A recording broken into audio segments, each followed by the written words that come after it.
Chicken లేకి అట్టా ఉంది అతను పెట్టిన ప్రెస్ మీట్ విధానం. ఏం మాట్లాడతావా? సభ్య సమాజం అసహించుకునేటట్టు మాట్లాడే బూతులు మాట్లాడతావా? ఎంత దారుణం బూతులు, లంజా కొడుకునే బూతులు మాట్లాడతావా? నేనేమి ఇంగ్లీష్ మీడియం చదువుకొని వచ్చినాను కాదు, వీధి రౌడీలతో పీవీఆర్ స్కూల్లో చదివినవాడిని నేను. మాకు సంస్కారం ఉంది, కండవాకి విలువిస్తున్నాం. నాకు నీకన్నా 100 బూతులు వచ్చు. గల్లీలో దిగిన వాళ్ళం, నీలాగా స్టార్ హోటల్ దిగిన వాళ్ళం కాదు. మనుషులను కొట్టిస్తాడు జనార్దన్ అంటాడు. నువ్వు పశువులను కొట్టించావంటాయా? అతనికి ఏమన్నా సంబంధం ఉందా? మురళీది ఫైనాన్షియల్ మ్యాటర్లో కొట్టుకున్నారు వాళ్ళు. రాజకీయంగా సంబంధం ఉంటే ఎట్లుంటుంది కోటింగ్? అధికారం వచ్చినప్పుడు వాళ్ళు ఏదో కొట్టుకున్నారు. నువ్వేం చేసావయ్యా? నీ మీద మాట్లాడితే నేను ప్రెస్ మీట్ పెడితే కొట్టా మురళీ అన్నావు. నేను ప్రెస్ మీట్ కూడా పెట్టలా. మన పార్టీ అప్పటి నేను నీ దాంట్లో ఉన్నా. మన పార్టీ బాగుపడాలి, మళ్ళీ ఇంకోసారి అధికారం రావాలి, జగన్మోహన్ రెడ్డి సంక్షేమం చేస్తున్నా అని చెప్పి మీలాంటి లుచ్చాలు బచ్చాలు మాట్లాడుతున్న విషయం మాట్లాడితే నువ్వు 25 మందిని ఇంటి మీద పంపిస్తావు. వచ్చి కొడాలి జిందాబాద్ అని వాళ్ళకి దమ్ము లేక, నీ పేరైతే దమ్ము లేక ధైర్యం లేక కొడాలి జిందాబాద్ అంటూ మా ఇంట్లో 2 ఆడపిల్లలు. అప్పుడు వాళ్ళు 6th క్లాసు, ఇప్పుడు 9th వచ్చాడు. మా కొడుకు అప్పుడు 8th క్లాసు 9th క్లాసు, ఇప్పుడు ఇంటర్కి వచ్చాడు. వాళ్ళని కొడుతూ కుర్చీలు పగల కొట్టి, నా బండి పగల కొట్టి భయభ్రాంతులకు గుర్తు చేసావు. సరే వాళ్ళు గట్టి బిడ్డలు కాబట్టి భయపడలా. అదే ఇంకొకరైతే ఏం చేస్తారా? ఆత్మహత్య చేసుకుంటారు. నీలాంటి బూతులొద్దు, మా బాబు గారిని గౌరవిస్తాను. నీలాంటి వాళ్ళు ఆత్మహత్య చేసుకునేవాళ్ళు అంతటితో వదిలేవా? నైట్ మళ్ళీ 1 గంటప్పుడు రౌండ్ లేపించావు. పక్క రోజు నేను తలదాచుకోవాలా భయపడి, ఇప్పటివరకు ఎన్నో ప్రెస్ వాళ్ళు తలదాచుకున్నాడు, భయపడ్డాను. నన్ను పుట్టించిన మా నాన్న, నేను కన్నా మా కొడుకు 2 బ్యాగ్ ఇచ్చి ఉదయాన్నే 7 గంటలకు వస్తే నువ్వు వెళ్ళిపో ఏదో కూడాను. సరే వాళ్ళు విజయవాడ నుండి గుంటూరు పోయి ఇంకా కథ తెలుసు. కుట్టించి వీడియోలు తీపిచ్చి షూటింగ్లా చేపించి మోకాళ్ళ దండ వేయించి సారీలు చేపించుకొని బూతులు బండ బూతులు తిరిగి మా అమ్మని తెప్పిస్తావా? మా అమ్మని నీకేం చేసిందరా? మా అమ్మ 99లో నీకు దిక్కు లేకపోతే ఎలక్షన్లో మా అమ్మ లిమ్కా ఇప్పించింది. లిమ్కా ఇచ్చి మా నాన్న నీ జీబెక్కి తిప్పించింది. సిగ్గు లేదా నీకు? మా ఇంటికి గౌరవించేది లేదా? పైగా అది అయిపోయాక ఇప్పటివరకు ఎప్పుడు చెప్పలా నేను.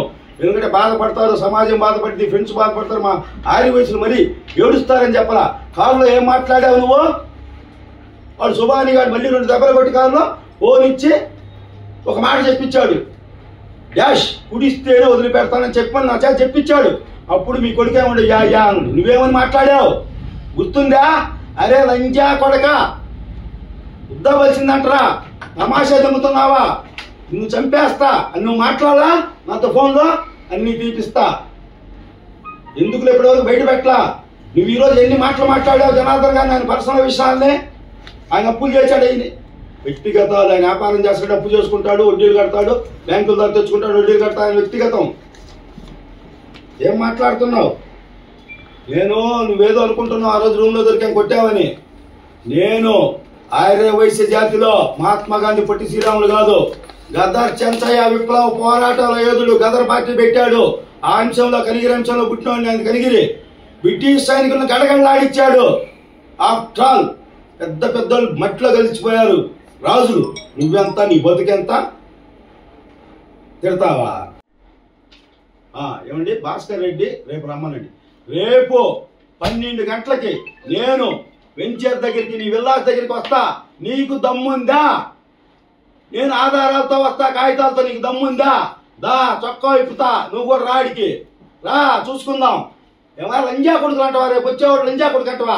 ఎవడరా లంజా కొడుకులు? రేపు రా, వైశ్య దమ్మున్న నా కొడుకుని రా. నువ్వు 100 మందితో రా, 1000 మందితో రా, నా సినిమా చూపిస్తా. ఆగుతానా? రేపు రా, ఒక్కడనే వస్తా. నీ మందితో రా, మార్బలంతో రా.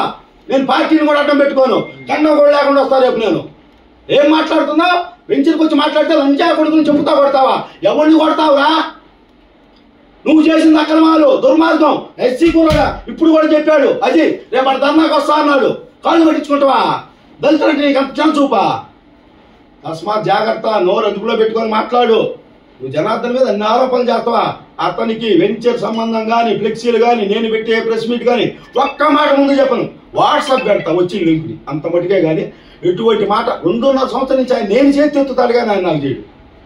ఎప్పుడు మా బిడ్డల మీద, 3 బిడ్డల మీద, మా తల్లి మీద, చనిపోయిన తల్లి మీద వచ్చేస్తున్నా. లేస్తే కుంటోళ్ళే తింటోళ్ళ మీద పోయినట్టు. ఏమయ్యా నీకు అంత అహంకారం? ఆయన బ్లూజ్ అతనేందో ఈ రోజు దాకా తెల్ల జనార్దన్ ఉన్నాడు. నేను మాటిస్తున్నా, సాయంత్రం 6:30 తర్వాత డీజే ఎత్తుతున్నాడు అవతారం. నీకు దమ్ముందా? డీజేని పే చేసే దమ్ముందా? అరే అధికారంలో ఎవరున్నారా? డీజే ఎవరున్నా? నువ్వన్నా? ఈ రాష్ట్ర చరిత్రలో సిగ్గుచేటు ఒంగోలుకి 40,000 తోడిపోయి 34,000 63 ఓట్లతో పోయావు. సిగ్గు లేదా? సిగ్గు రాలేదా? ప్రజలు నమ్మారేమో భూకబ్జా నమ్మేదేనా? నమ్మకుంటే ఎందుకు వేస్తారు ఆ ఓట్లు? సుబ్బారావు దగ్గర డబ్బులు తీసుకున్నాడు, ఆయన వ్యాపారాలు తీసుకున్నాడు, వడ్డీకి తీసుకున్నాడు, బదులు తీసుకున్నాడు, వ్యాపారాల పార్ట్నర్షిప్ తీసుకున్నాడు తీసుకోలేదో నీకు తెలుసా? నిరూపించగలవా నువ్వు? ఆయన తరపున నేను చెప్తున్నా, డీజేకి అవతారం ఎత్తిస్తా. నువ్వు అనవసరం గెలికావు, నిప్పురమని గెలికావు. రేపటి నుంచి పెట్టి నువ్వు నైట్ వెళ్తున్నావు ఊరికి ఉందా? రేపు ఉంటావా? దమ్ముందా? 3 నెలల అప్పులు తెచ్చుకుంటాడు. ఏమాడితే నీకు వస్తాయి? ఏం వ్యాపారం చేస్తే వస్తాయి? బయట ఊరు పోయి ఏం చేస్తే వస్తాయి డబ్బులు నీకు? నీకు వ్యాపారం ఉందా? వ్యాపారం ఉందా? ఏమన్నా ఉందా? కొట్టు ఉందా? బంగ్లా ఉంది? ఏముంది? నాకు 2 వ్యాపారం ఉన్నాయి. నన్ను అడిగేవాడు లేడు. నువ్వేమనుకుంటున్నావు? మొత్తం నువ్వు గతంలో కాపు ప్రముఖ నాయకుడు ఒంగోలు ప్రకాశం జిల్లా డీసీసీ అధ్యక్షుడు చేసినటువంటి పసుపులేటి మాలకొండ నాడు తెలియనోళ్ళాడు దమ్మున నాయకుడు. ఆ కాపు నాయకుడు మంగమ్మగాళ్ళ దగ్గర 1.25 ఎకరాలుంటే ఏం చేశావు? నీ అంచుల ద్వారా, నీ లక్ష్మణ్ సిఐ ద్వారా బెదిరించి వాళ్ళని లొంగ తీసుకొని అప్పటికప్పుడు లైట్లు, నువ్వు కరెంటు మంత్రి అయినప్పుడు కరెంట్ వేయించుకొని అదంతా ఆక్రమించి 4 చేతుల మధ్య 5వ చేతికి అమ్మేశావు. అది నిజం కాదా? వాళ్ళ ఆవిడ కాళ్ళబడి వచ్చి నీకు మద్దతు కూడా పలికింది 2019లో. అయినా నీకు కనికరం లేదు. అది నీ యొక్క భావం. కాపులంటే నీకంత చులకన. వాళ్ళ చెప్తావు కమ్మపాలెం సబ్జెక్ట్లో నేనేమీ చేయలేదు, జనార్దన్ దండెత్తాడన్నావు. అయిపోయాక ఏం చేసావో తెలుసా నీకు? ఒక కుర్రోడు 6 అడుగులు హైట్ ఉంటాడు, సమ్ పేరు నాకు కరెక్ట్గా తెలియదు, సమ్ సామాజిక వర్గం తీసుకొట్టించావు 1 టౌన్లో సమ్ రాజేష్ ద్వారా. అది మీ కొడుకు చూశాడు వీడియో లైవ్లో, అలవాటు పడ్డాడు. 2వ కోటింగ్ ఎక్కడిచ్చారో తెలుసా? తాలూకాలో అదే కమ్మపాలెం సంఘటించిన ఇంకొక వ్యక్తిని తీసుకెళ్ళి ఎరగొట్టేసి కాళ్ళని పైకి గట్టి కొట్టి వీడియో చూశాడు ఈ అబ్బాయి. అది అలవాటు పడే గుప్తాది 3వ వీడియో. మీరు ఫస్ట్ వీడియో నాది కాదు బాబు, నాది 3వది. నా నెంబర్ 3, మాకు 3 పిల్లలు. నీకు సినిమా ఉంటుంది.